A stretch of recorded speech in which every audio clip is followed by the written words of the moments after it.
like to call the Planning and Zoning Commission meeting of Leesburg to order. It is Thursday, May 22nd, 2025, 4:30. Please stand for the invocation and the pledge of the flag. Lord, we ask you to be with us today as we undertake the business of the city of Leesburg. We pray that the decisions we're made here today will be pleasing in your sight. We pray this in thy most holy name. Amen. Amen. I pledge allegiance to the flag of the United States of America and to the republic for which it stands, one nation, under God, indivisible, with liberty and justice for all. Thank you.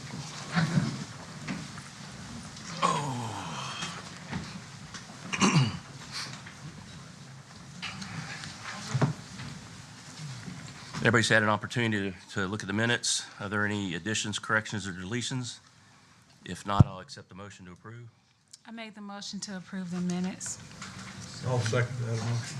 He beat you. All in favor, say aye. Aye. All opposed? Thank you. I'm kind of stalling for swearing in because people always come late. But I'll go ahead and do it. If you plan on speaking tonight, you need to be sworn in. So at this time, if you please stand and be sworn in. If you don't swear in, you can't speak tonight. So, Do you swear? but you're not obligated either. Do you swear affirm the testimony you're about to give is the truth, the whole truth, and nothing but the truth? I do. Thank you. Appreciate it, everybody. All right, Dano. Thank you, Mr. Chairman. Good evening, everyone. I'd like to welcome you to the May 22, 2025 City of Leesburg Planning Commission meeting. My name is Dan Miller, Planning and Zoning Director for the City of Leesburg. Staff present today includes Executive Assistant Sabrina Mitchell to my left, Deputy Director Candy Harper on the front row, Senior Planner Diane Yeckel over here, and Max Van Allen over here, and then Planner Melissa Metters behind me here to my right. City Attorney Jennifer Koch. Today's agenda and a speaker's registry is available on the table by the exit door if you need one. If you'd like to speak on a case, we do ask that you would please sign the speaker's registry, which is on the table at the entry door as well, and turn it in to Sabrina here on my left. Under the rules of participation, the meeting is conducted under the following process. The chairman will announce each case, and staff will present exhibits for the record. This will include the maps, photos, and text as shown on the screens. Staff will then provide the case background and some descriptive information and read a recommendation into the record.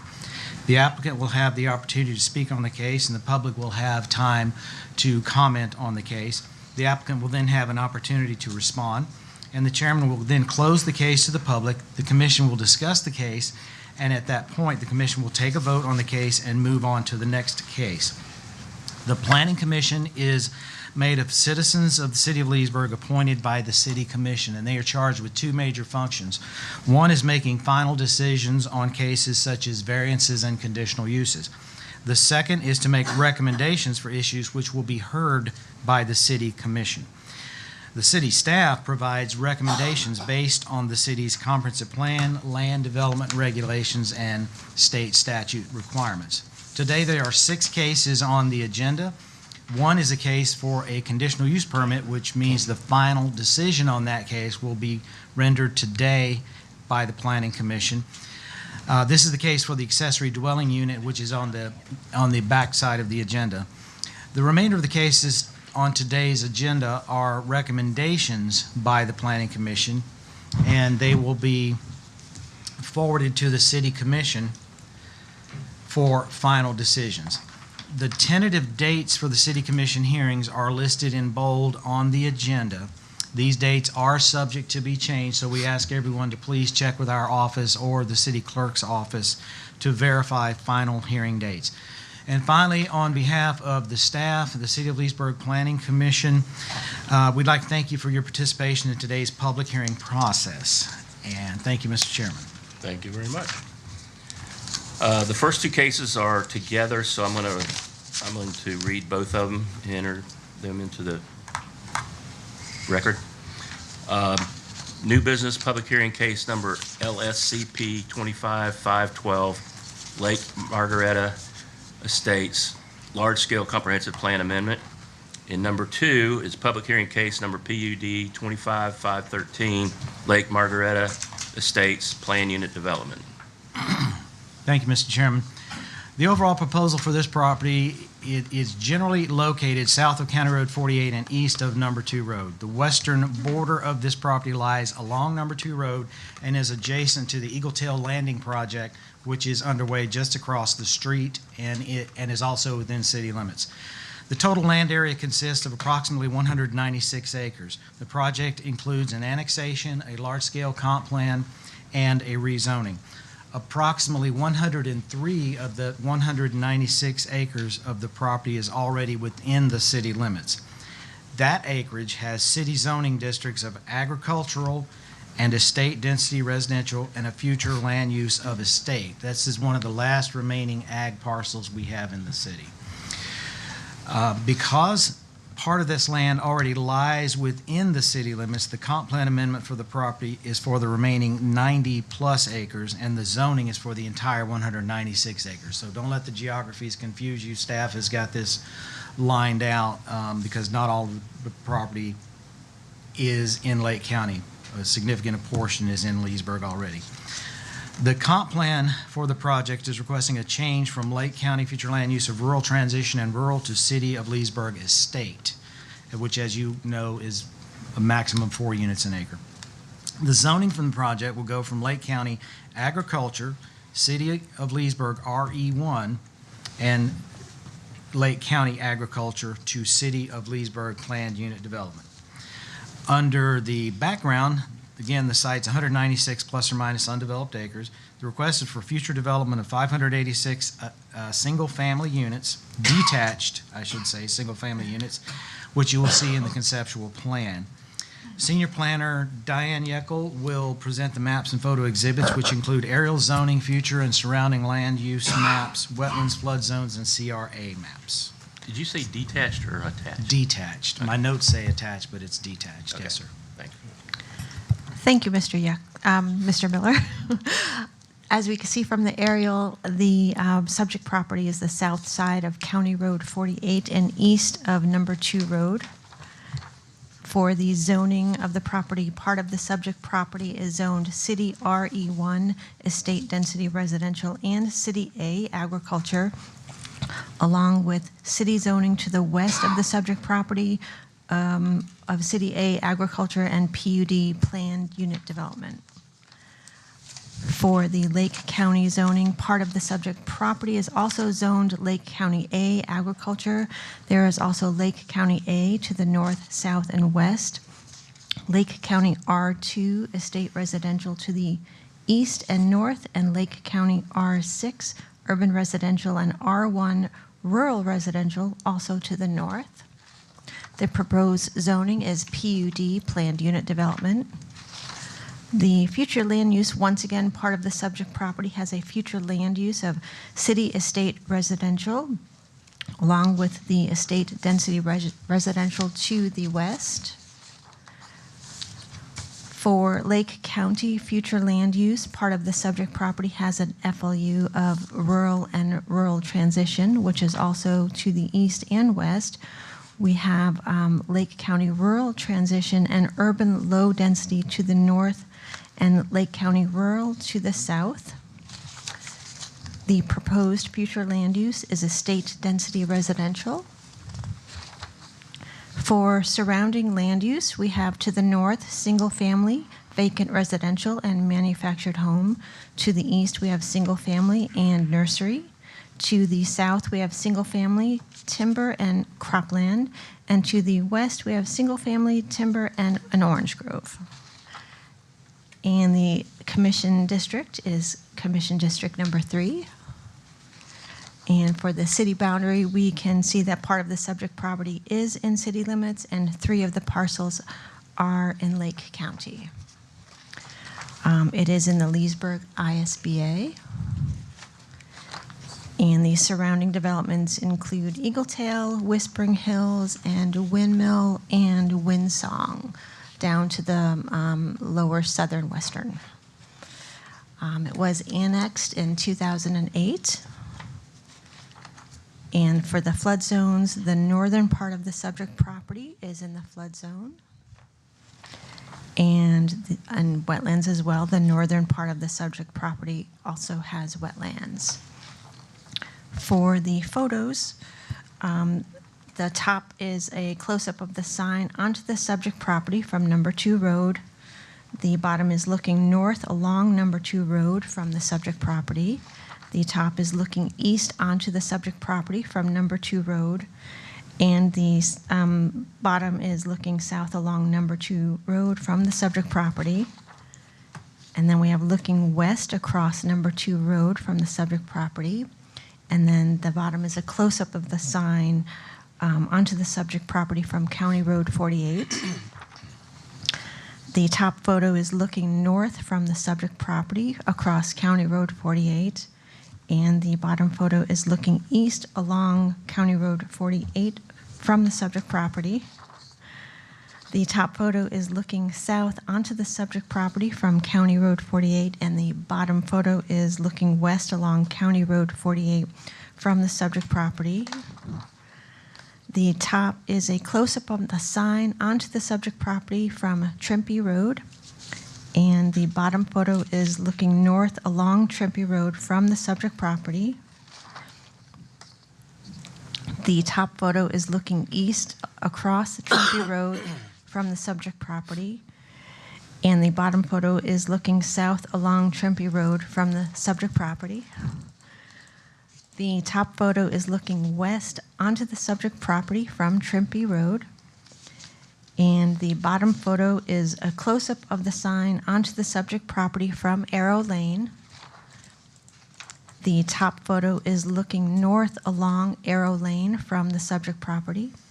And the bottom photo is looking east from the subject property across Arrow Lane. And the top photo is looking south onto the subject property from Arrow Lane. And the bottom photo is looking southwest onto the subject property from Arrow Lane. And that is all I have. Mr. Miller. Thank you, Ms. Yeckel. With that, we move to the departmental review summary. The project was sent out to all city departments in addition to Lake County government and the school board. The city department responses were limited. There were no substantive comments that came back from the city departments. I would like to note that the project is outside of the city of Leesburg electrical service area. This was the school board will state that the project will be subject to school concurrency review as it is a residential project. And just for the record, that is a review by the school board staff to see if adequate student stations are present. If they are not, the project is subject to a mitigation agreement to provide adequate stations within the school system. So the applicant will have to either provide those adequate student stations or adequate stations must exist within the system for the project to move forward at the time of development. Those mitigation agreements are usually in the form of a cash payment as the property is platted or something like that as each subdivision is approved. And each of those mitigation agreements, I have not mentioned this before, but I wanted to mention tonight, each of those mitigation agreements not only have to be approved by the school board of Lake County, but they also have to be approved by the city commission. So they come before rigorous review requirements. Lake County Public Works had a lot of comments on this one. They advised that there are left and right turn lanes are required at the development entrance, which would be County Road 48. They noted concerns regarding right-of-way that would not meet the minimum standard widths. That would mean the applicant would have to work with Lake County Engineering to provide adequate right-of-way before they will approve. And this could potentially mean some redesign in the project. It's not a guarantee. They noted that a traffic signal at County Road 48 number 2 may be required, and that the traffic study that was provided by the applicant indicated the need for a traffic light. And that the county would review that traffic study to confirm what the study said. And then if that is the case, the developer does have to provide a signal warrant analysis and pay for the signal, the traffic signal and the associated costs. County noted that they would require sidewalks along County Road 48. They will need a detailed survey along County Road 48 to be able to verify the property lines, the rights of way, and where the utilities are located. They did note additional right-of-way for County Road 48 may be required to accommodate drainage and off-site improvements. The county also noted they will require 8 feet of right-of-way on Trimpe Road, and that access would not be allowed on Trimpe Road. So that was in their comments. On Gospel Hill and Helgs Road, the county noted there are easements which are dedicated to the public that are not maintained by the county. Those easements must be maintained to allow access rights by the surrounding parcels. They also noted that the emergency access points will have to be controlled to allow access by emergency vehicles and the current, meaning the existing users only. For number 2 road, Lake County stated there'll be a minimum 12-foot travel lanes and 4-foot shoulder on both sides of the road along the development boundary, which would require additional rights-of-way as well. So what they're talking about there is everywhere this project has a boundary adjacent to number 2 road, they would have to be able to have those 12-foot travel lanes and 4 feet of shoulder. There would be northbound right turn lane and southbound left turn lane on number 2 road would be required. And they stated the stormwater management system design would need to be reviewed by Lake County and St. Johns River Water Management District. Well, that's part of the standard review process, but it's one of their comments. And that a drainage and flood study would be performed and submitted to the city and county, and that's also part of the standard process. Under public responses, per Florida statute and City of Leesburg code requirements, staff did send the project to be legally advertised and posted, and letters were sent out to the surrounding property owners within 200 feet. The city has received at this point no public comments. However, staff did request, and we are aware that the applicant did hold a neighborhood meeting to discuss the project with the neighbors in the area. So staff wanted to thank, if any of those neighbors are here, we don't thank the neighbors who attended and provided input, and to the applicant, we appreciate you holding that meeting with the neighbors. Under the PUD requirements of this project, the proposal consists of 586 detached single-family homes with a 2-floor maximum height. It is a platted subdivision, so individual units, individual lots would be sold. No other uses are permitted in the proposal. Lots would come in 3 sizes, 50, 60, and 70 feet widths.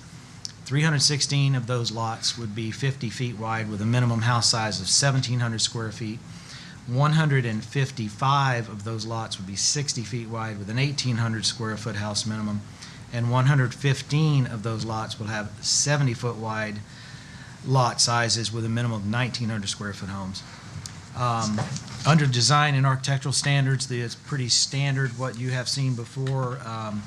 Standard architectural requirements include a list within the PUD, and the applicant must select 5 features from that list to meet the architectural standards. 35% of the overall space of the project must be in green space. Dark sky lighting is required. There is significant buffering to adjacent properties provided by the PUD, including requirements for a 25-foot buffer tract around the entire property. And the landscape buffers are not part of the lots. They are separate and must be maintained by the HOA. 2 trees required on each lot. Bahia and Bermuda grass are permitted. St. Augustine is not due to its water usage. There are signage requirements for the 5-foot entryway signs. Recreational requirements in the PUD include 2.7 acres devoted to 2 separate recreation areas with a swimming pool and a cabana with on-site parking, a children's playground, and gazebo. There's also requirements for a separate dog park, trails around the retention areas, and the retention areas which are normally dry, the dry retention areas, we're encouraging people to use those as recreation fields when they're dry during part of the year, most of the year. So that's allowed. And the recreation amenities must be constructed by the time 50% of the residential units are complete. In addition, development will be on city water and wastewater as all developments, so there'll be no wells or septic.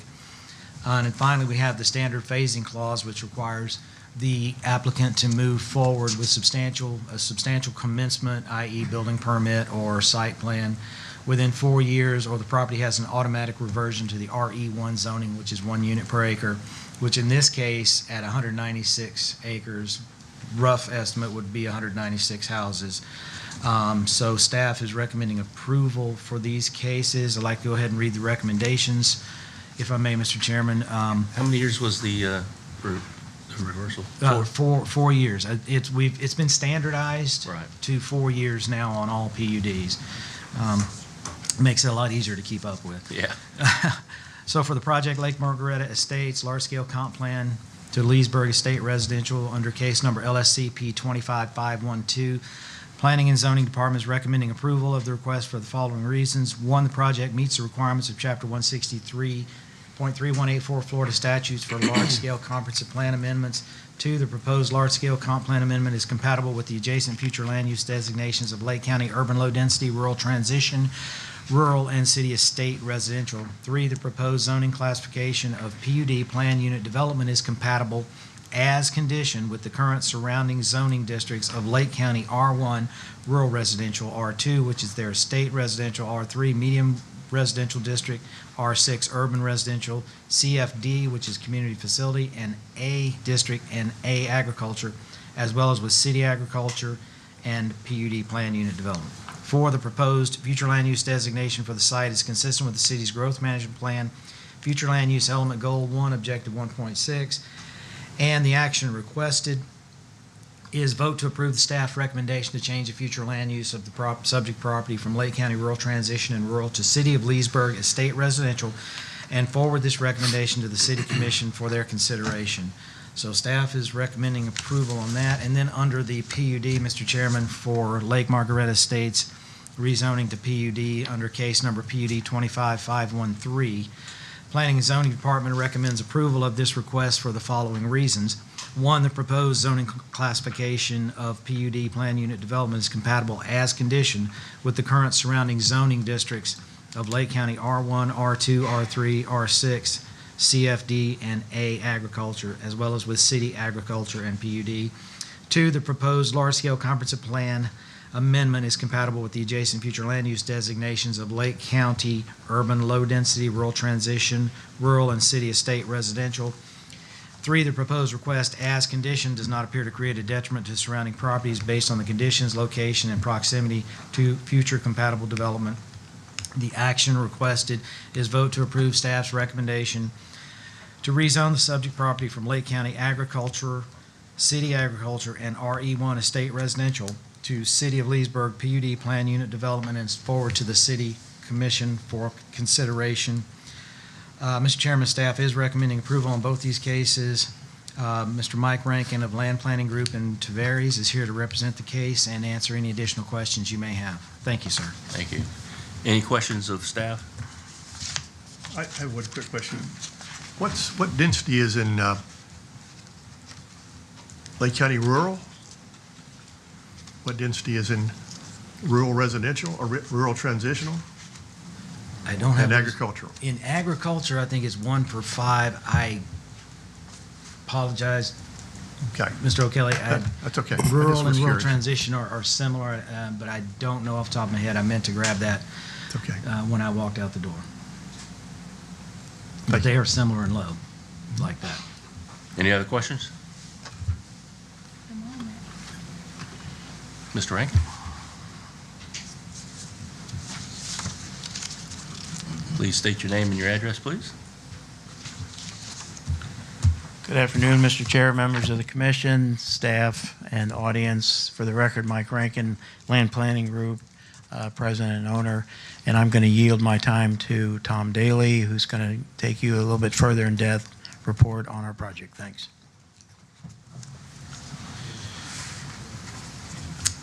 Good afternoon, and I'm Tom Daly with Daly Design Group, 913 North Pennsylvania Avenue, Winter Park, Florida.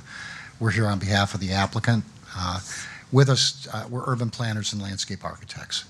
And so we have our civil engineer here. If there's any engineering questions, we have our traffic engineer here.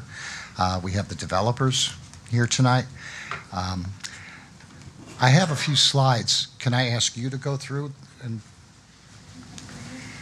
no, we gave those to staff.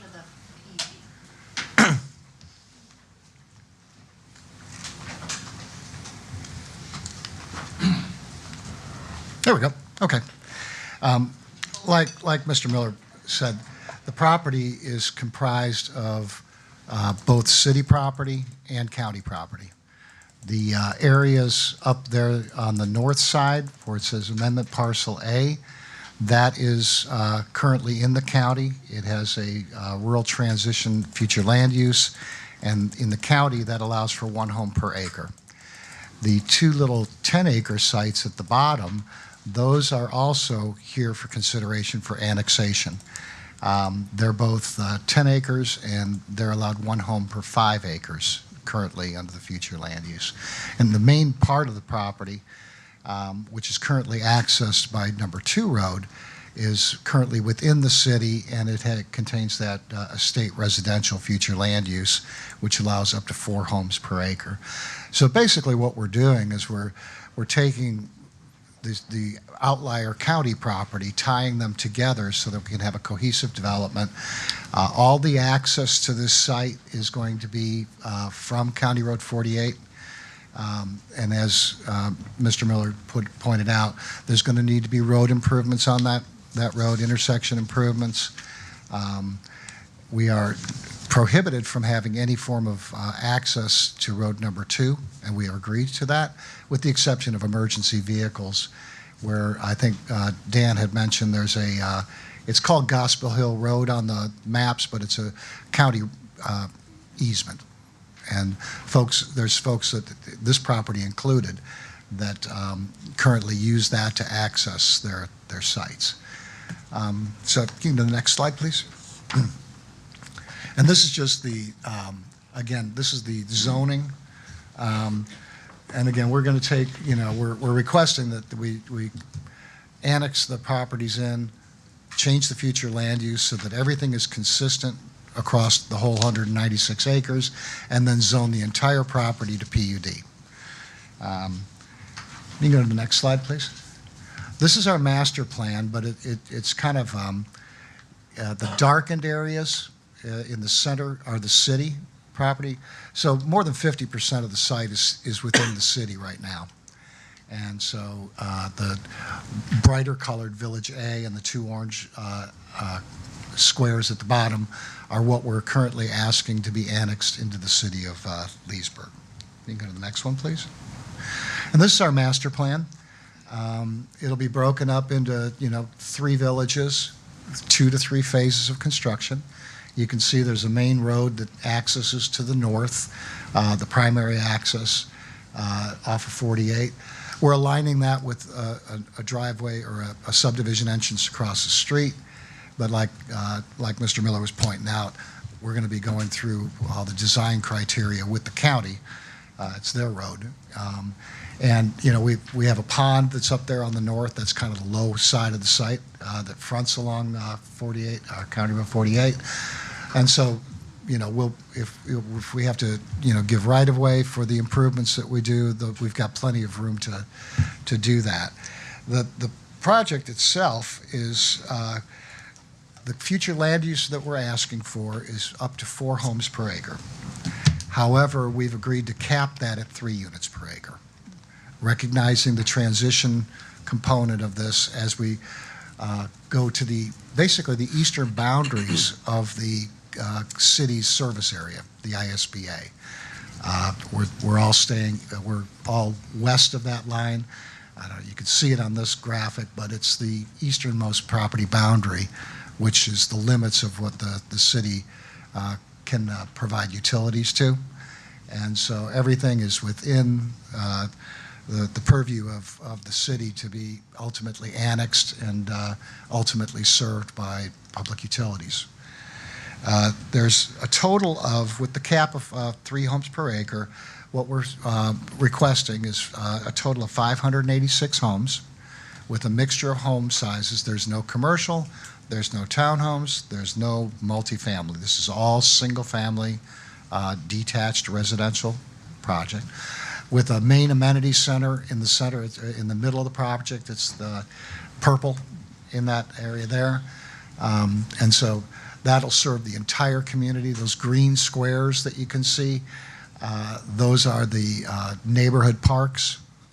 And, this is a bubble plan, so once we get further along, but we anticipate having a minimum of 3 to 4 neighborhood parks plus the amenity center, which will contain a pool, a cabana, a playground, all the amenities that you see normally in a development of this character. We have 56 acres of open space, which is quite a bit.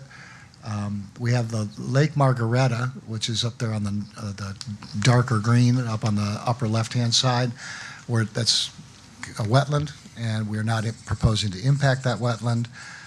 We have a buffer required by the Water Management District, and so all of those will be incorporated into our plans. But at this point, you can see that the way our spine road, our main access road, we're avoiding that wetland altogether. So we don't foresee any significant wetland impacts, if at all.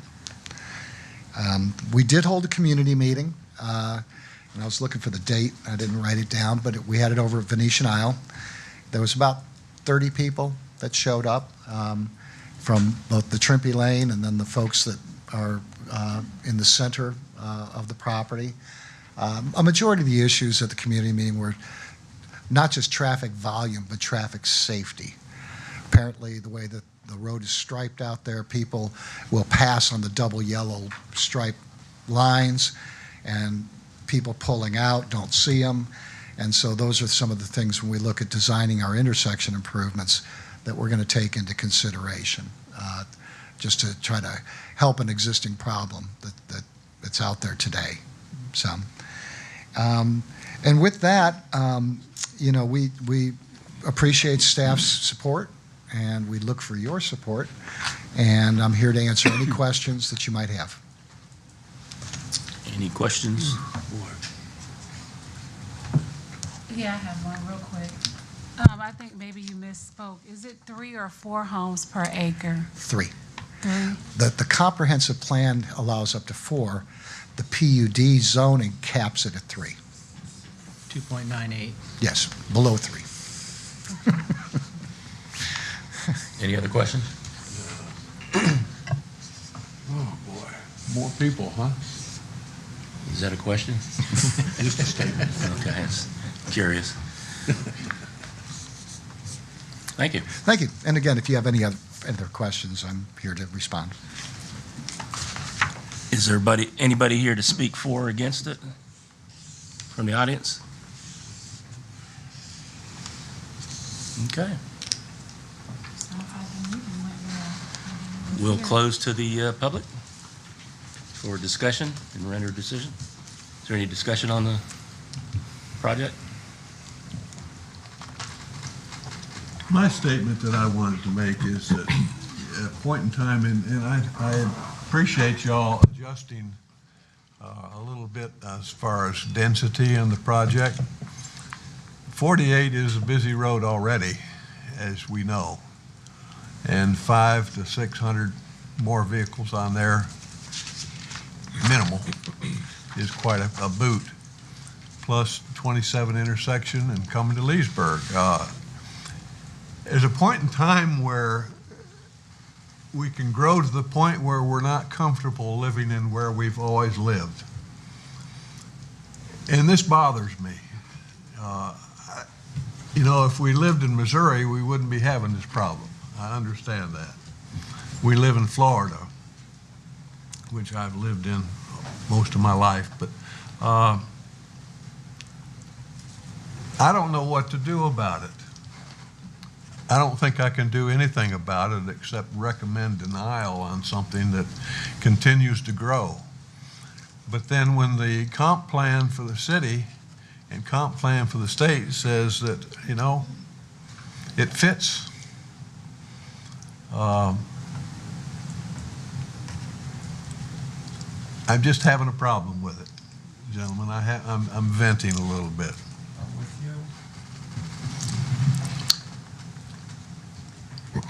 Okay. I think there's always been concern about traffic on number 2 road for any project that has come forward. So this is another issue there, even though I understand the main entrance or an entrance is on 48, which is not really a big improvement. But in driving through the area, and there's probably 60 acres in orange groves that are just producing oranges right now. It's beautiful. I was there yesterday. Shrimpy Place, developed 30, 40 years ago. A very nice community of probably 1 acre, 3/4 acre, some of them 2 or 3 acre lots. If this property were developed into half-acre lots, it would just be a wonderful setting. Again, I have to agree with Mr. Bowersox. Even though the city commission denied the motion a month or so ago about it putting a moratorium on growth and some annexations and so forth, that doesn't mean we can't deny a project because we don't feel like it's the right thing for that area. So I, again, feel like this should not be approved for this kind of density. The zoning right now for some of this stuff is 1 house for 5 acres. I'm not sure what rural transitional is, but it's probably a little bit more of a density than that. So that's my take on this. Okay. Any other discussion? If not, I'll accept a motion to approve or disapprove. I'll make a motion to disapprove. I second that motion. Pardon me? I second the motion. Okay. Disapprove, Oh, It's, state. LC. Yeah, on the case, yeah. LCP 25-512, and are we joining them together? Well, no, we're voting one at a time. 512. Okay. I second your motion. Okay. Any discussion? Roll call? Commissioner Bowersox, I approve denial. That's a yes. That's a yes. Commissioner Sinnott, Nay. Commissioner Carter, No. Commissioner Kaplan, Yes. Commissioner O'Kelly. Yes. Okay. On public hearing case number PUD 25-513, Lake Margaretta Estates Plan Unit Development, is there a motion to approve or disapprove? A motion to deny LSCP 25-5. I second your motion. Any discussion? Roll call? Commissioner Sinnott, Nay. Commissioner Carter, No. Commissioner Kaplan, Commissioner O'Kelly, Yes. Commissioner Bowersox. Yes. Thank you. All right, public hearing case number SSCP 25-519, Dilly Lake Multifamily Small Scale Comprehensive Plan Amendment. And also public hearing case number PUD 25-520, Dilly Lake Multifamily Plan Unit Development.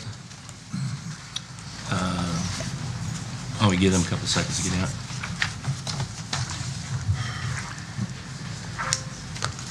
Lost me. Max. All right, go ahead. Batter up. Oh, sorry, thank you. Thank you, Mr. Chairman. It came back. The overall proposal for this property consists of 24 plus or minus acres, generally located west of US Highway 27 and north of the Florida Turnpike. This is a request for an annexation, small-scale comp plan, and rezoning. The future land use on this property would go from Lake County Regional Office to City of Leesburg General Commercial. The zoning would go from Lake County Planned Unit Development to City of Leesburg Planned Unit Development, small planned unit development, excuse me. No, it'd be planned unit development. It's over 10 acres. The site is currently, again, it's a 24 plus or minus undeveloped acres. The request is for future development of 300 multi-family units, meaning apartments, along with a commercial area which would be along US Highway 27, which consists of a maximum of 10,000 square feet of commercial uses, which you will see in the conceptual site plan. Senior planner Melissa Medeiros de los Santos will present the maps and photo exhibits, including aerial zoning, future and surroundings land use, wetlands, flood zones, and CRA maps. How many Thank you, units did you say? I'm sorry, How many units? 300 units. Okay, thank you. Thank you, Mr. Miller.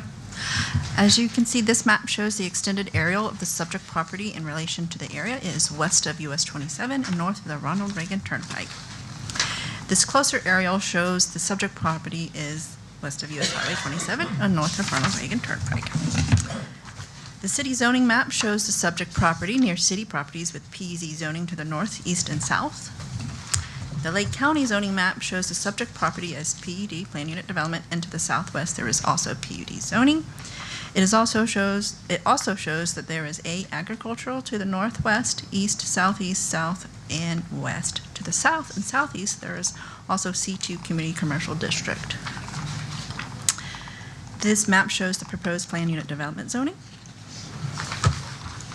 The City of Leesburg future land use map shows the subject property with general commercial and low density and estate residential to the north, with general commercial and estate residential to the east and southeast. Can you try to project a little bit more? Yes. I can hear you, but I don't know if they can. No worries. The Lake County future land use map shows the subject property as regional office, with regional office to the east and south, with urban low density to the northeast, south, and west, and rural to the west. The proposed future land use map shows it as general commercial future land use. The surrounding land uses are, to the north, timber and pasture improved hay; to the east, pasture improved hay; to the south, vacant commercial, pasture improved hay, single-family residential, and hospital; to the west, vacant government state, pasture improved hay, and non-agricultural acreage. The flood zone and wetlands map shows that the subject property does not have any flood zones or wetlands. The subject property is not within a community redevelopment area, and it is in Commission District 3. The top photo shows a close-up of the sign from Highway 27, the northern part of the subject property. The bottom photo shows it looking north along US 27 from subject property. This top photo shows a view from looking east across US Highway 27 from the subject property. The bottom photo shows looking south along US 27 from the subject property. The top photo shows looking west onto the subject property from the US Highway 27. The bottom photo shows a close-up of the sign from US Highway 27 from the southern part of the subject property. The top photo on this page shows looking north along the US Highway 27 from subject property. Bottom photo shows looking east across US Highway 27 from subject property. The top photo shows looking south along US Highway 27 from subject property. And the bottom photo shows looking west onto the subject property from US Highway 27. And that is all I have, Mr. Miller. Thank you, Ms. De Los Santos. With that, we'll move to the Department Review Summary. Project was sent out to all city departments plus Lake County governments and school board. Under the city responses, we received no substantive comments from the city departments. The project is outside the city's electrical service area. The school board advised that the project will be subject to school concurrency review, and the comments that I made previously on the previous project would apply here as well. The review by the school board and the very high potential of a mitigation agreement depending on the year, because school enrollments go up and down each year. So adequate student stations would have to be provided. Under Lake County Public Works, they took a rest on this one, advised that the access would have to come from US 27 via DOT. So they said they saw no Lake County roads involved in this one. Under public responses, per the statutes of Florida and city code requirements, the project was legally advertised, posted, and letters were sent to the surrounding property owners within 200 feet, and we received no comments back, no phone calls, no letters, no emails. Under the PUD requirements, this proposal consists of 300 multifamily apartment units, 3-floor maximum height, an area of commercial development along US Highway 27 to include a maximum of 10,000 square feet of retail uses. I believe they're proposing about 6,500 on it right now. No other uses would be permitted in the proposal. Under the design and architectural standards, the standard architectural requirements would apply. 35% of the property is in open space, which is, I believe, well exceeded here. Dark sky lighting, significant buffering, including the 25-foot buffer tract, which is standard in our PUDs and goes around the entire perimeter. The landscape buffers have to be maintained by the HOA. We are requiring a 4-foot-high earthen berm along US Highway 27 with the appropriate landscaping on top of that berm. That will help create a buffer between the highway and the residences. Again, Bahia Bermuda grass is permitted in place of St. Augustine. A full landscape plan is required. Signage will consist of there's basically 2 parcels on this, as you'll see on the site plan. One larger parcel with the apartment complex and one smaller parcel with the residential. We're allowing 2 monument signs because it's a high-speed highway. We're going to go up to 25 feet with 80 square feet per sign face. Staff feels like this is different from our standard code, but it's on Highway 27. We've been doing this with anything that's got a high speed. The speed limit's 55, but we know how that goes, and we feel like it's a safer option for drivers to be able to see it a little better. In addition, the apartments would have decorative entry feature on their entrance road of concrete, brick, or stucco, no more than 5 feet in height on each side of the roadway when you come up the roadway to go enter the apartment property. Under recreational requirements, there are 1.4 acres required of recreation. That's based on a calculation of 200 square feet per housing unit. There would be 4 recreation areas. These areas would be set aside for various amenities. There's a swimming pool and amenity building required, a walkway trail around the circumference of the retention area on the south side of the property, a children's playground with play equipment, and a separate dog park. And then finally, we have the standard 4-year phasing requirement, same as in all the other PUDs. In addition, all the water and wastewater must be on, the development must be on city water and wastewater. As you can see, the site plan up there, I think there's 10 proposed for 10 buildings. The retention pond is here on the south side, north is to your left. Large retention pond with a trail here, and then these are the apartment buildings here. That's the amenity center there, so it's an easy walk to the trail. And then these are garage units, which along here, which you would be able to rent with the apartments. This is all open space in here. And on the left of the screen here, that's the retail space, which we'll just call that parcel B for now. So in reading the recommendations for the project under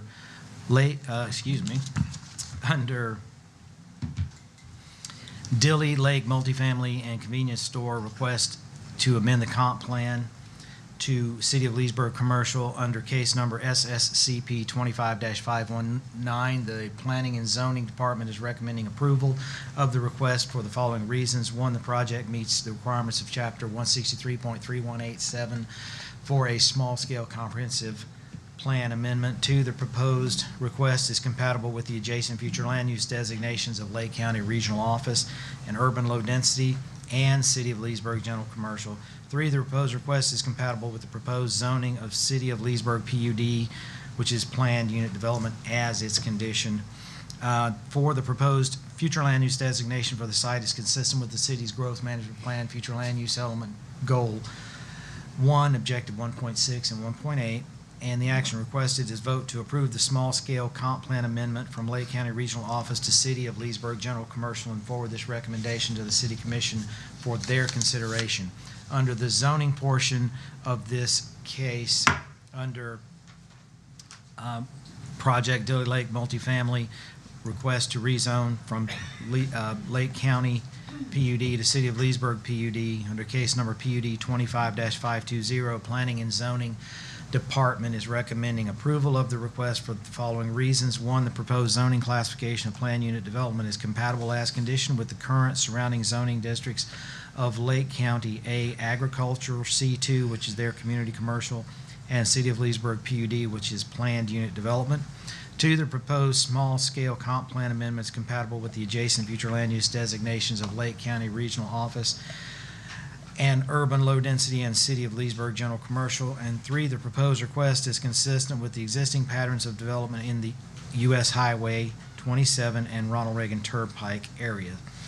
Action requested is vote to approve staff's recommendation to rezone the subject property from Lake County PUD Plan Unit Development to City of Leesburg PUD Plan Unit Development, and forward that recommendation to the City Commission for their consideration.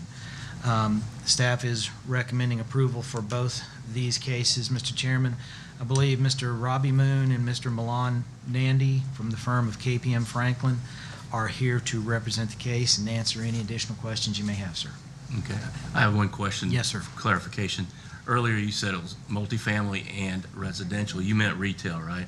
Yes, sir, I did. Thank Okay. you. I meant multifamily. You said retail the second time, but the first time you said Okay. residential. I just want to clarify it. Okay. Thank you. No. Sorry. I was listening. Any questions to staff? Sorry. Thank you. The applicant? Please state your name and your address, please. Good evening. Robbie Moon with KPM Franklin, 6300 Hazeltine National Drive, Orlando, Florida, 32822. Thank you. Yeah, no, we appreciate working with Dan and Candy and their team, and we encourage staff comments, and if we could just maybe add a little more kind of context and flavor to the site plan here. So it is a proposed, I guess, mixed use of a 300 unit multifamily, and then retail, which the desire is going to be a C-store, a convenience store with gas pumps or filling stations. Commissioner Bowers talks, we can understand and appreciate traffic, and I think the biggest generator of this project will be the gas station, which will be mainly capturing a lot of passing by trips that are already there, so necessarily generating new trips, from here.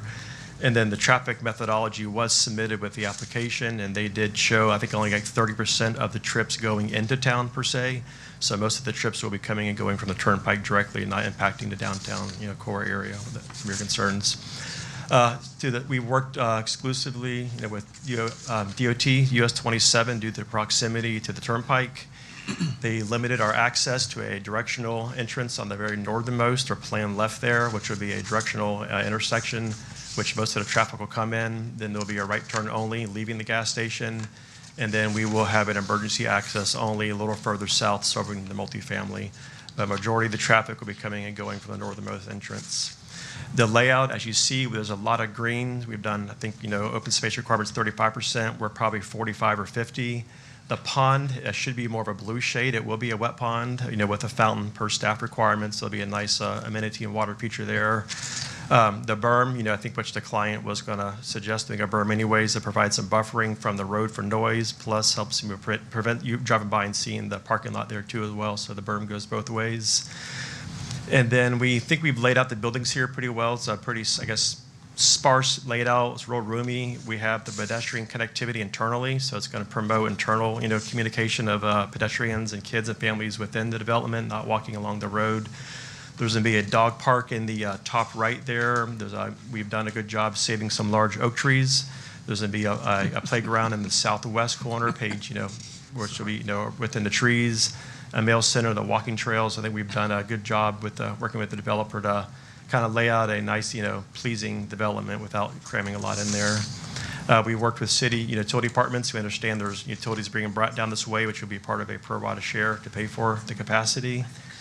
And then also the entrance off 27 is a shared entrance with the Nichols property to the north. So that would be shared access to help, again, limiting access to 27, promoting safe vehicular movements, from this property and also serving the other properties to the west and to the north. And I'm here to answer any questions, or do you want to add anything else, Toby? Yeah, and I think the architectural elevations are included in there. We think those are visually pleasing as well. And we're here to to answer any comments or questions staff may have. Yes, what is your market area? I think probably, I'm a civil engineer, not a marketer, so, I'm assuming they're trying to probably, a lot of folks, we work in Orlando. We have a lot of staff that does live in Lake County or the areas where they commute in and out, or commute, to and from. So I'm assuming they're probably, projecting a lot of folks from, within Orange County. Disney, or, if you're even trying to reach out that far, or what? I think Disney folks would probably try to live closer to Disney for that commute, more workforce housing. But this isn't, a high-end, unit that would cost people out of the market either. I think it's a good workforce housing mix, but while also being aesthetically pleasing as well too. So, If I may, Mr. Chairman, as a former marketing person years ago, sitting there on 27, you never know, sitting there on 27 next to the turnpike, that's going to extend the market a little bit. Right. And as you would know, and so staff doesn't have any concerns about that end of it. I did want to ask, if I may, Mr. Chairman, Mr. Moon, a question. We talked on the phone, was it yesterday? Did I speak on the phone with you yesterday? Right, so you spoke to Toby, and we had some emails reviewing the PUD document. Yes. So. Were there any issues? I know that there was a typo that I wanted to bring up. I think we built this one off of a previous PUD, and I'm looking in here. I thought this was the case that had that 100-foot buffer. Did you? That was the other case? Yeah. Okay. Yes, sir. That's okay then. Thank Okay, you. good. I just want to be sure that if we had any minor changes to make, we made them. But this one was, we didn't have any issues on this one. Okay. Thank you both. I Appreciate have it. something. Thank you, Mr. Moon, for your presentation.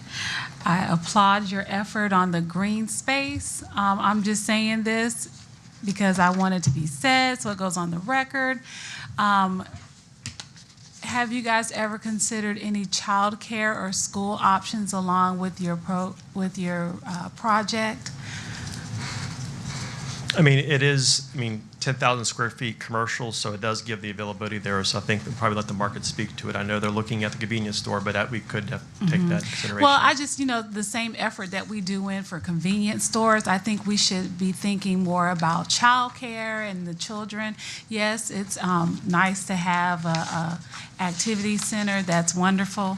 But also, we thought about the dogs, but what about the kids, So, and I'm gonna speak that to you guys until somebody gets it. The first project that comes says, yeah, we put we're intentionally bringing that. If I may, we were thinking about that at the staff level because it's 300 units. So the current commercial portion of this is showing, was it 6,500 give or take? Correct. On the building there, but the actual amount, staff thinks you could probably get 10,000 square feet in there. So we intentionally put daycare centers in the permitted uses for that reason. We were thinking about you. Thank you. I'm just going to say it till with 300 units, there's potential for a bit of market and people traveling south, leaving Leesburg. So we did put that in there, but I appreciate you bringing it up. Yeah, because I love the puppies, but you really want to, turn me on, say childcare, and say that that you actively, there's a lot of companies out there that provide that are on that level that are seeking that. But I'm just saying, you're gonna bring the kids, we're gonna have school issues, and so I just. Take it personal and then don't take it personal. And then if you want to tell people, hey, if you want to do some business in Leesburg, we got to think about the kids. Yes, ma'am. In the forefront, but thank you. Any other questions? Okay, thank you. Anybody in the audience to speak for or against?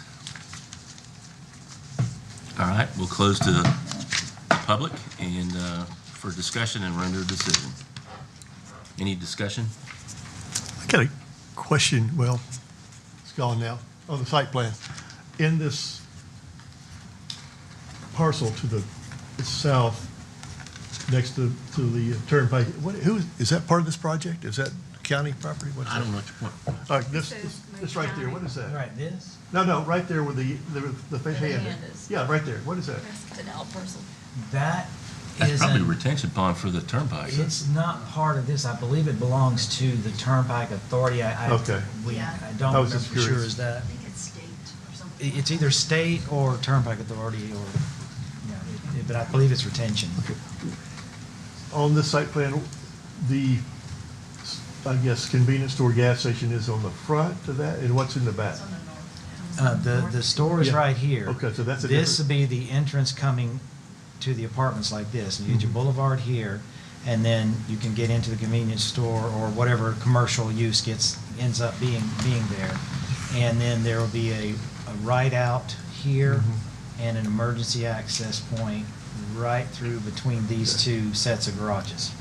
So you have to take a right, if you're gonna go south or north, you take a right turn, then you go down to do a U-turn somewhere? Unless DOT approves otherwise. Okay. Where is there a, The other There's side a of the light. turnpike is a simple left turn. Mhm. But the oh, shrubs- it's where the There's a light light is? here and a light on Okay, the I other see, side. there's a light before you, I know what you're talking about. Yes, sir. So you can take a U-turn. There's two, I think there's two opportunities. That piece of property is owned by EML 27 Properties LLC. There you go. This one? Okay. What we need is a realtor on our corrected. commission. You need a landman. You got it. I say, as far as the demand, I'm curious, this is not probably your guys' job, but to put in 300 apartments, I mean, obviously they've done some marketing, some research to determine the demand for this. So I see the city of Leesburg's got a huge amount of apartments going on over there behind the Marriott Hotel here. off of- 250 plus Yeah. or minus I'm there. just curious how these determinations are made, I guess. Well, I think I know why, because we're the first fastest growing city in the state of Florida. Third in the United States. Third from in what the I United hear. States, Yeah, yes. from what I hear. Which is crazy. I'm sure this is people, just going to Orlando to commute, work, and come Probably, back. probably could be. And you also have the Christopher Ford Industrial Park Right. close by, so. And I do Yeah. think that those two sets of apartments that you referenced, Mr. O'Kelly, are two different markets in terms of the hospital is going to have, and Beacon College and Okay. downtown is going And to have hospital, too. Yeah. a heavy presence over there. Yeah. While this is going to be more the Chris Ford, back to Ocala, back to Leesburg, Lady Lake, and down to Mineola, Claremont area. Cool. All right, any other discussion? I'll accept the motion to approve or disapprove. Yeah, sorry. On public hearing case SSCP 25519. I make a motion to approve that. Is there a second? Second. Any discussion? Roll call? Commissioner Carter, Yes. Commissioner Kaplan, Yes. Commissioner O'Kelly. Yes. Commissioner Firefox, Yes. Commissioner Senick, Yes. Okay, and new business number 4, public hearing case number PUD 25520. Is there a motion? I make a motion to approve. Second. Any discussion? Roll call? Commissioner Kaplan, Yes. Commissioner O'Kelly. Yes. Commissioner Firefox, Yes. Commissioner Senick, Yes. Commissioner Carter. Yes. Happy multifamily. Daycare, daycare.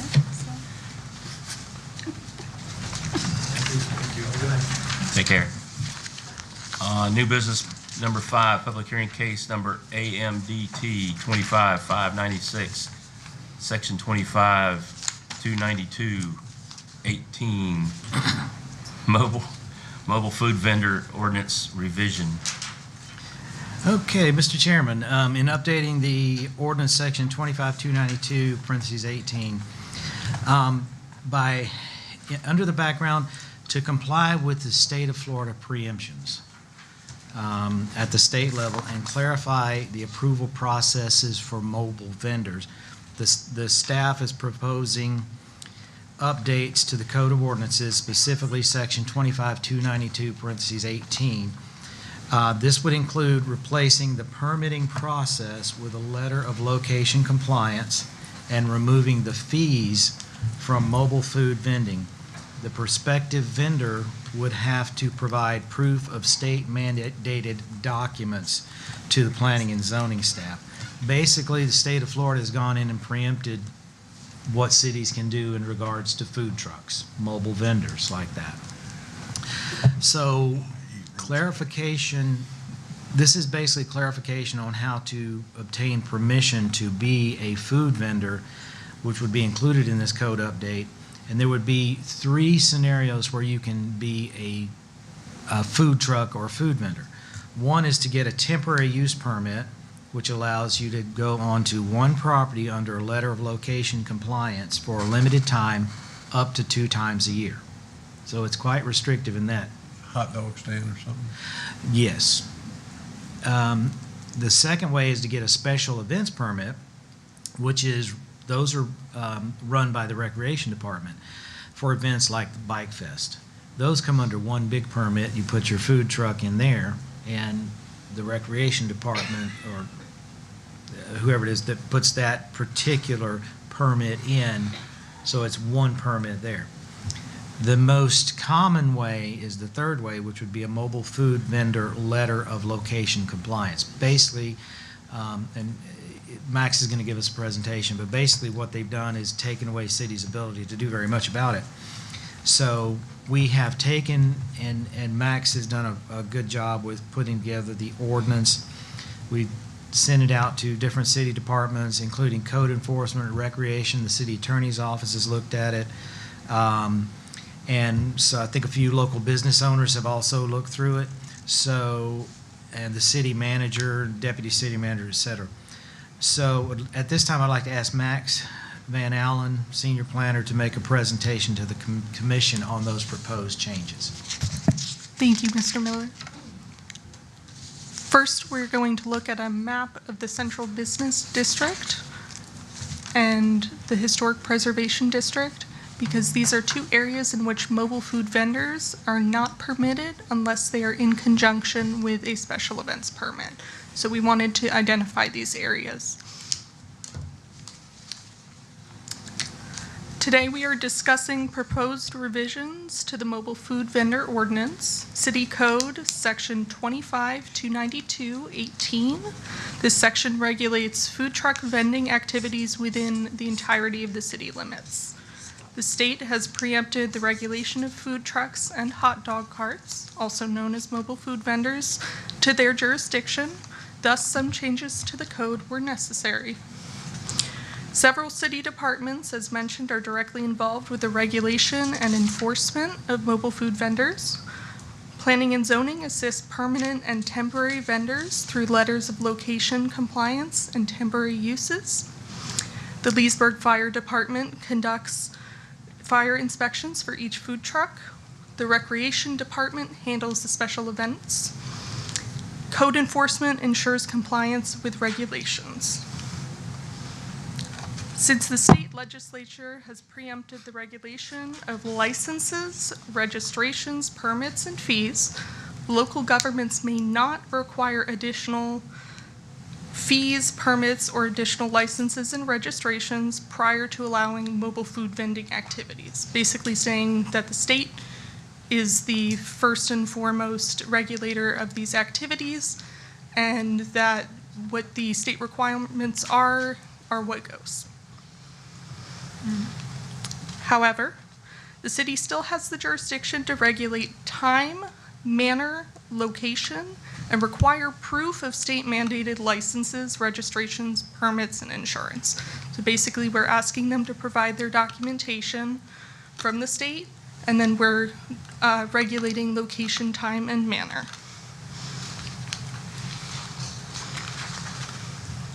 In line with the state level changes, planning and zoning has two major goals with this code update. One, to comply with state requirements and definitions, and two, to clarify the permissions processes for city staff and vendors alike. To comply with state requirements and definitions involves revising the code, such as removing the previously required fee and permitting process, adopting state definitions for both hot dog carts and food trucks, adding state licensing requirements for both types of mobile food vendors. These changes streamline the permissions process and allows for cross-code consistency. Second goal, to clarify the city code, permissions processes are outlines for staff and vendors to use while navigating the different pathways. The proof of state-mandated licenses, registrations, and insurance are required prior to vending as a mobile food truck or hot dog cart. So as discussed, there are three pathways. The first being the location compliance letter coming from planning and zoning. This is one mobile food vendor per property, and they may vend year-round at this one location, provided they are keeping the same business hours as the primary business on location. So let's say the gas station shuts down at 12, the mobile food vendor would have to shut down and leave the premises by 12 as well. Second is a temporary use permit, also from planning and zoning. This allows up to 3 mobile food vendors per property, but they may only vend up to 2 consecutive days once per year. So this is intended for, as in the name, those more temporary situations. Maybe a business is throwing a bash or some sort of block party, that sort of thing. They could have them come and vend in that situation. Finally, special events is the last pathway, and this is pursuant to Recreation Department requirements and the associated event length and location that they determine. If adopted as proposed, this code update will A, comply with Florida statute requirements and definitions. This will update non-compliant code sections, no longer require any permitting or registration fees, and have the state and DBPR definitions in our code. And second, we will clarify processes and requirements by outlining these processes for clear expectations and requiring copies of state mandated licenses, registrations, and insurance for efficiency and public safety. If anyone has any questions, I'm available. Thank you. Max, I have a question. Yes, ma'am. So with the regular, let me see, go back to so if you're going to have the regular location, 1 MFD per property, I guess that's something y'all already talked about, because I'm saying, you know, sometimes you have larger parking lots or larger areas or something like that, like even like at the mall or something like that. Sure. So is there an allowance for places like that? Because apparently, you know, that's a big parking lot. Sure. So at this time, it's the temporary use permit. There was discussion of doing it by acreage, but we got feedback from code enforcement about the difficulty of enforcing that. But that's Okay. certainly something we can reinvestigate and work with them to look into for those larger properties, especially like the mall, the plazas with multiple businesses. Is there a pathway for them to, like, if they wanted to be considered for more than one truck? Not at this time, but we could certainly investigate it. Yeah, I mean, I think it's worth investigating, just someone who's coming from the industry. Yes, ma'am. Just food is a hard industry. It is very hard, it's very difficult. But there's one thing that we have to do, we have to eat.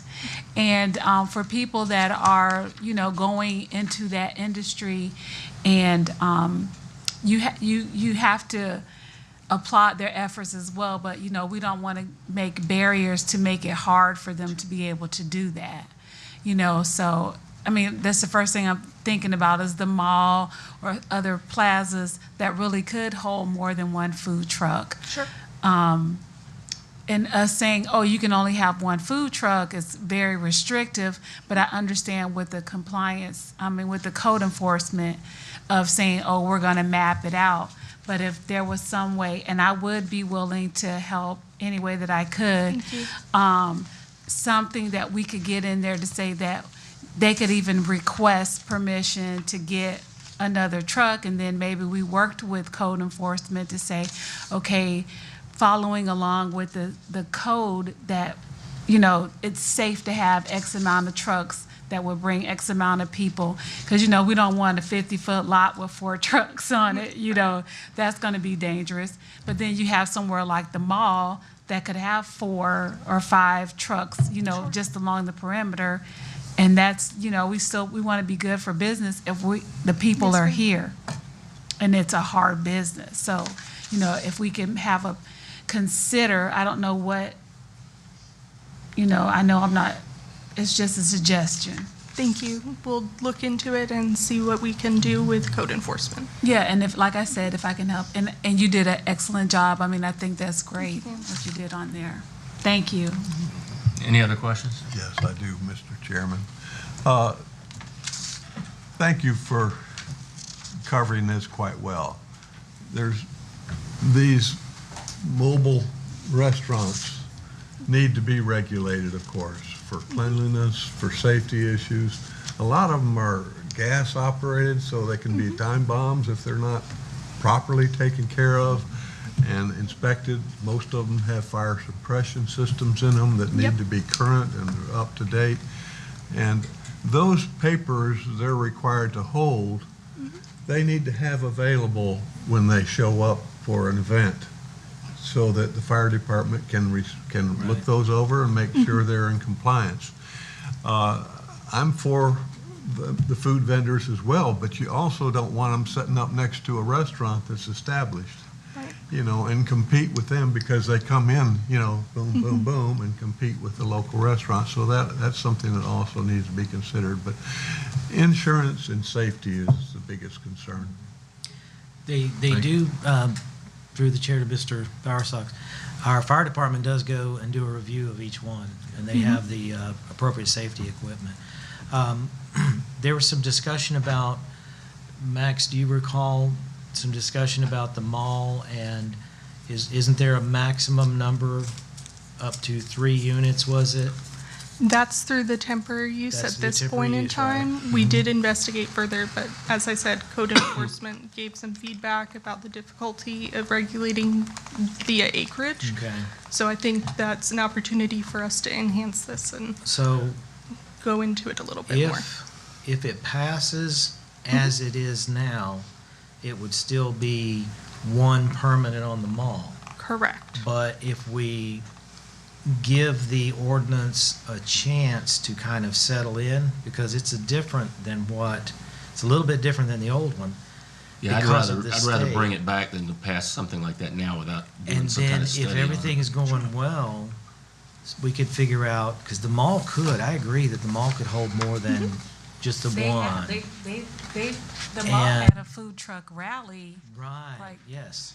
And if they do a rally like that, it might fall under special event, but if we just want to have 2 or 3, something like that, I think that's a fair request, but it might be best to let this ordinance work for a few months and let's see how it works. It's just a thought, because I do agree that the mall could hold more. Yes, I mean, my thing is, what if someone with a larger parking lot came to you, we're gonna say no? Right now, we'd be 1, unless they had a temporary use permit, and that's only 2 times in 2 days max? 2 days, once per year, yes. Yeah, so it is restricted, but the issue became, this was an issue that was brought to us from the city commission, and they were seeing a lot of them that a great number of them were violating the terms of their permits, in the terms of the number of chairs and the umbrellas, and we had one that was pouring their grease directly into the stormwater system. So so when the state did their preemptions on what cities could do, we took the opportunity, and plus the impetus from the city commission, so let's go ahead and make the changes. And I think we have a really good code enforcement office that got out there and cleaned a lot of them up. So Right. they do look better than they did, let's say, 6 months ago, for sure. Mm-hmm. My only question is, if the governor takes away DVPR, what are you gonna do about it? I do not know at that point. I'm doing my doctor's thesis on that. Oh, are you? Yeah. Well, yeah, I mean, and the DPBR, they're around town a lot. They're always out. I think I'm still on the little call chain that says they're in town. So they're in town, a lot with that. And just even being a former owner, you come in and get inspected a lot. But I just, that's my only concern, is that just making it hard for larger parcels to do it, because we want to be a business-friendly place. Yes, ma'am. And food trucks are just, they're the thing. We have to stay forward with it, we can't get left behind. But I guess, if we pass it like this, are y'all gonna come back, or y'all just gonna act like I didn't say nothing? We would, seek some feedback from the city commission. Okay. If this works, then I would go to the city manager and say, hey, planning commission wanted to do this when it passed, let's say 6 months or a year or whatever time period it works. And say, planning commission was interested in expanding the number of available units for a large parcel. Meaning, and we could come up with an acreage and like. Yeah, we don't have, but what I was saying, Particularly because mall. you said that code enforcement says that's kind of, that is triffical. It is. So what I was thinking of was like a special consideration, something going down, if they wanted to have more, then say, okay, we're going to send code enforcement out to your requested spot, and they're going to be able to deem that it's safe for that piece of land to have more than one truck, that they could. If we're under discussion, I don't want to do something like that until code enforcement looks into it and figures out what the best way of doing that. I don't want to pass it and then figure out if it's good or not. Right, and I agree with you, but Yeah, I think there's a understand. certain I think if order we, to do it. yeah, the order of staff would request that we pass it as it sits, but then I can go back, let's say 6 months, a year, some number, whatever time period that is. We'll see how it works. If it's working, then I think, and it's just a guess, but maybe the city commission would be okay with, because they're the ones that eventually have to pass it. Right. Would be okay with, okay, we'll expand it to a maximum of 3 on a large property, and then we could have a discussion about what is a large property. Okay. They could have an event permit, like you can get a Well, big event permit and do can- more things. You can do a special event permit and have a food truck fest. Yeah. You can do that as well, but that I would think be you were the talking about more avenue. like 3, say, on the mall permanent, Right. as opposed to, I think there's 1 Right. now. You could always do some sort of conditional use. or- Yeah, that's what I was saying. So Zoning. per property. Yeah, that's what I was saying. Like not a blanket Okay. thing, a thing that says if the mall came to the city, came to you Yes, and ma'am. said, we have 2 other food trucks that want to be on this property. We already have one. And then we say as a city, okay, we're going to send code enforcement out there to see if, first of all, that one truck that you got is following the rules. And then is there space for the other 2 trucks to safely be on that property? And then the code enforcement is really going to have the final say if we're going to be having an issue on this property with having, and they may even say, well, you got one, but you can put one other truck there, but you can't put 2 other trucks there, I think a lot of it depends on how many of these end up going back to code enforcement court, how many of them get cited, how many of them, do they get a clean bill of health from the DBPR? Right, get yeah. inspected. But it just seems unfair to me with the one right now that if they came to you, we're gonna say no. We have had to say no. Well, why Yeah. don't we move forward, because we've I'd like to make a discussed this motion. one. Okay, no, I If we're- Yes, it's Well, I'm sorry that I was so passionate about the. There's nothing wrong with it. No, But we were I just- we just were- like to, I think we both agree that this could be reviewed again in the future, so. Okay, I'd so like to make a motion that we approve case number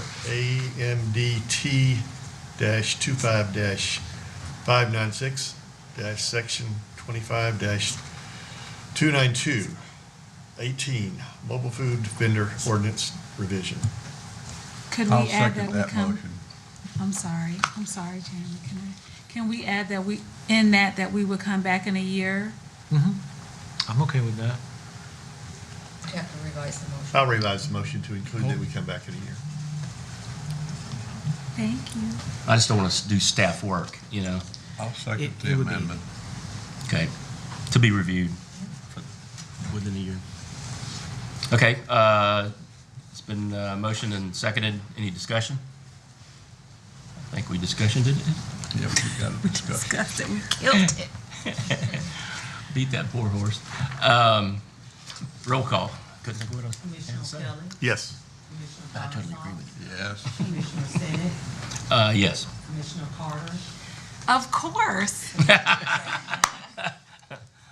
Yeah, if you'd have said no, boy. That's not a yes. So 1 year, we'll just go ahead and put it on the agenda we'll create an agenda for next. Well, take it to Yeah. staff first, have them discuss it, go over it. Yes, sir. Because it's not our job to plan it out, it's your Right, job to right. plan it out. What I'm We saying, approve it. yes, sir, what I'm saying is we'll bring you a report with what we found Yeah. a year from now. Okay. Because that's why I was trying to stay away from a little bit during that discussion, was I don't want to become the project here, you No, know. I understand. So we'll bring a report to the planning commission a year from now, see what has happened and what we found, the number of permits, did we find any violations in code and things like that. Yeah, because 6 months from now, things going smoothly, and then get with code enforcement and say, hey, let's chat about this, Hard to anything write an over. ordinance that covers every possibility. I Yeah. know, I just saw in Apopka, there was a place called The Backyard, and they Mhm. had about 5 or 6 food trucks, and. I thought about that as a business. Yeah, right, and so I think something Nah. like that would be able to come to the city and ask for A some sort special of ordinance. planned district zoning, so that they would be able to facilitate something like that. But our everyday food trucks that are kind of driving around and moving on a regular basis, this would probably cover 95% of them. Thanks, Cool. Jennifer, yeah. Okay, new business number 6, public hearing case number CUP 25-553. Monteduo, accessory dwelling unit, conditional use permit. Thank you, Sorry Mr. if I butchered that. Thank you, Mr. Chairman. This is a request for a conditional use permit to allow for an accessory dwelling unit in an existing R1, which is low-density residential zoning district on approximately half acre of land, .45. Property is generally located on the west side of Watershore Drive, particularly it's 313 Watershore Drive. Conditional use permit is required for an accessory dwelling units. Melissa Metters de los Santos will present the maps and photo exhibits at this time, please. Thank you, Mr. Miller. The extended aerial shows that the subject property in relation to the area is west of Watershore Drive and north of US Highway 441. The close-up aerial shows that it is west of Watershore Drive. The city zoning map shows the subject property is R2 medium density residential, with the surrounding zoning is R2 medium density to the northeast and south. Lake County zoning shows that it is R1 rural residential to the west. Future land use map for the city shows that the subject property as RE1 estate residential, with the surrounding future land use to the northeast and south is RE1 estate residential. The Lake County future land use shows there is urban medium density to the west. Project.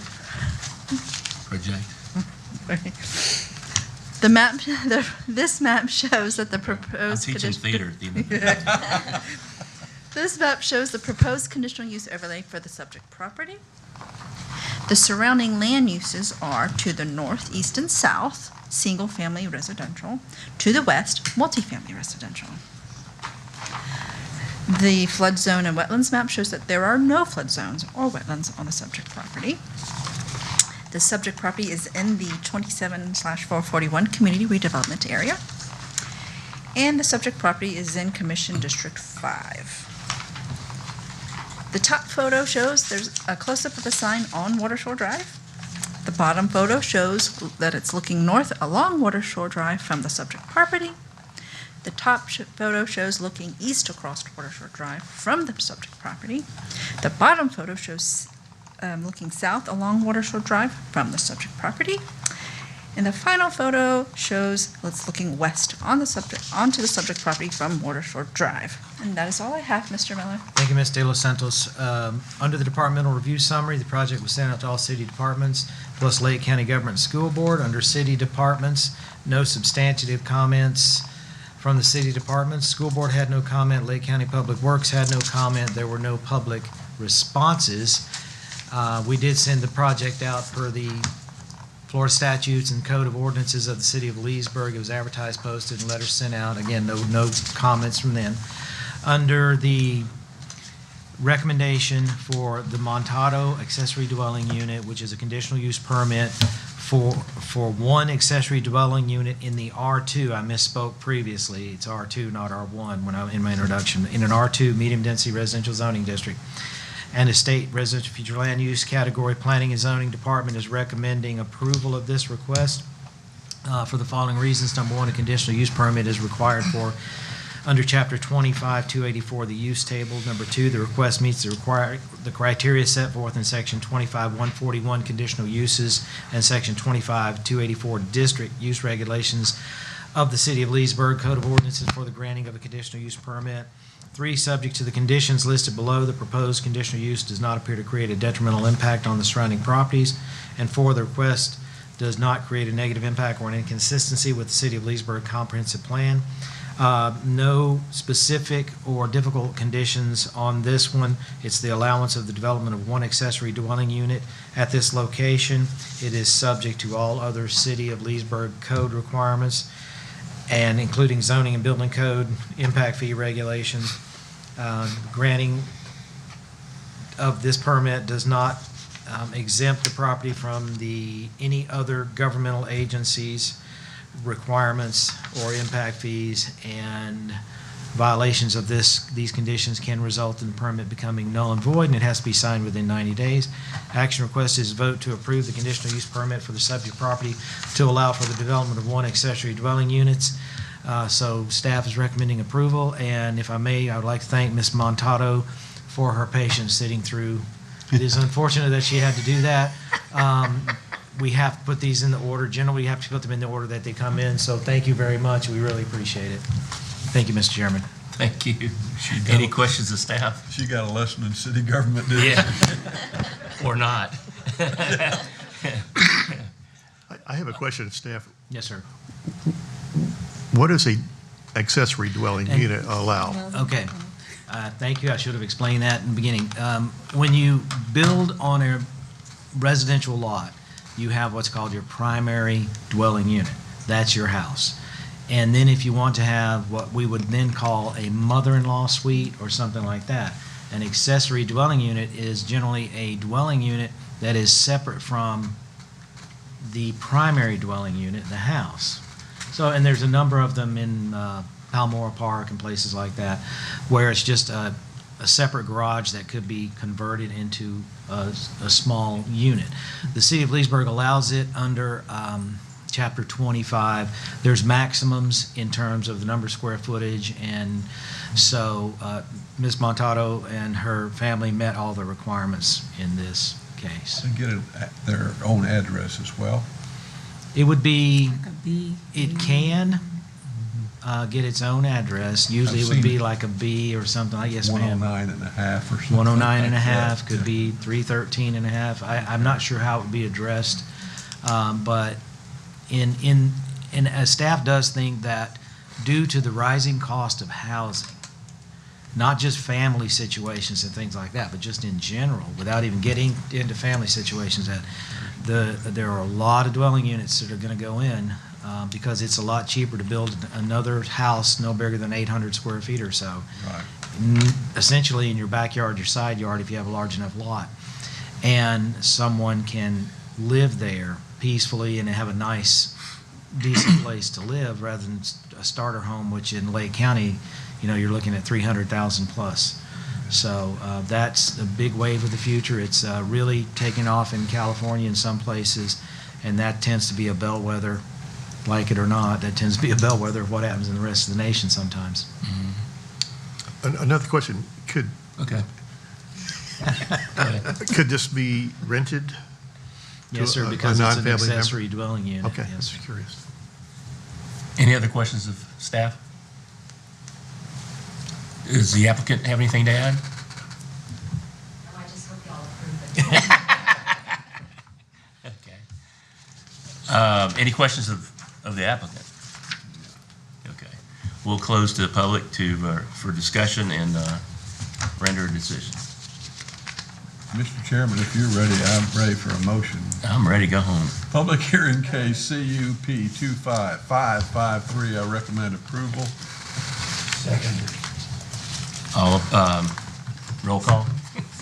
Still not used to that. Commissioner Barsong, Yeah. Commissioner Sims, Yes. Yes. Commissioner Chapman? Yes. Commissioner O'Kelly? Yes.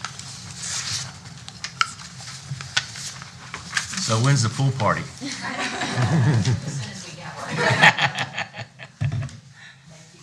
Take care. Any other business before this bodies?